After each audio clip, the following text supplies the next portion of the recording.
চুপ, কাউকে বলবে না, একটা সিক্রেট শেয়ার করছি, চলে আসো। তোমাদের মেকআপও কি আমার মতন কালো হয়ে যায় একটু পরেই? তো এই কটা সিক্রেট কিন্তু ফলো করো, মেকআপ কালো হবে না, কথা দিলাম। দেখো, প্রথমে মেকআপ করার আগে ফেস ওয়াশ করে নাও, তারপরে একটা ভালো ময়শ্চারাইজার, তারপরে একটুখানি কোনো প্রাইমার ইউজ করো। হ্যাঁ, মেকআপটা গ্লো দিতে চাও, আর একটা সিক্রেট বলছি শোনো। মেকআপটা গ্লো দিতে চাইলে হাইলাইটার, বেসিক প্রাইমার যেগুলো আছে সেগুলো একটু ইউজ করো। আর তোমাদের স্কিন অনুযায়ী যেই ফাউন্ডেশন, সেটার সঙ্গে মিক্স করে নাও। মিক্স করার পরে সেটাই অ্যাপ্লাই করো।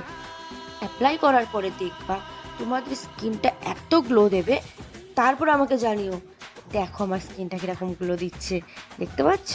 হ্যাঁ, এরকম ছোট ছোট টিপস জানতে চাইলে আমাকে ফলো করে রাখো, আমি এরকম টিপস আরও দেবো।